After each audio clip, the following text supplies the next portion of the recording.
কেন কেন নীলাদ্রি কেন? আমি দেখতে আসি আমার সাজানো বাগানের সাজের চন্দ্রমল্লিকাটা কি আগের মতোই আছে, নাকি নতুন মালিক স্পর্শ পেয়ে সে রূপে রঙে আরো সুন্দর হয়ে উঠেছে। নীলাদ্রি, বাইরে থেকে সুন্দর হলেও তোমার চন্দ্রমল্লিকাটা যে আজ ভিতর থেকে শুকিয়ে গেছে নীলাদ্রি। যাবি তো? আমার তো আর সেই অধিকার নাই যে আমার ভালোবাসার বাড়ি সিঞ্চন করে আবার ছাদের চন্দ্রমল্লিকাটাকে নতুন রঙের রূপে সাজিয়ে তুলবো। এই নীলাদ্রি, তুমি কি আজও আমার কথা ভাবো? না না, এখন আর আমি কারো কথা ভাবি না। এখন শুধু আমি একটা কথাই ভাবি, কবে মৃত্যু আমায় কাছে টেনে নেবে। না নীলাদ্রি, না, আমার কথা তুমি বলো না। আমি জানি নীলাদ্রি, তুমি আমার উপর অভিমান করে এ কথা বলছো। আচ্ছা নীলাদ্রি, তুমি কি ভাবো আমাকে না পাওয়ার যন্ত্রণায় তুমি একাই কষ্ট পাও?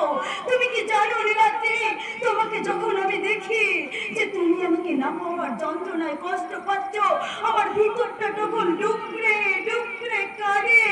কারণ কারণ আজও যে আমি তোমাকে ভালোবাসি নীলাদ্রি, আজও আমি তোমাকে ভালোবাসি।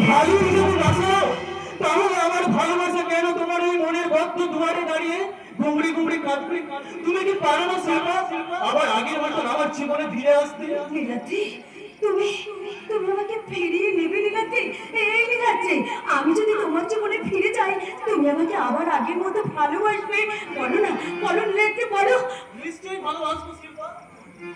আমরা আবার নতুন করে জীবন শুরু করব, প্রয়োজন হলে আমরা আবার বিয়ে।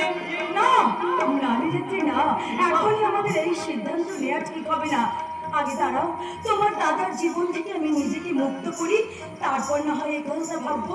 কিন্তু কিভাবে নিজেকে মুক্ত করবে শিল্পা?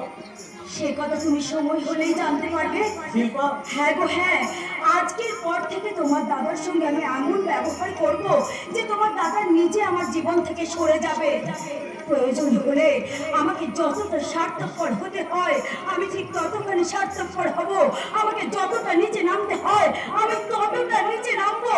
তবু কোনো কিছুর বিনিময়ে আমি তোমাকে হারাতে পারবো না নীলাদ্রি, আমি তোমাকে হারাতে পারবো না।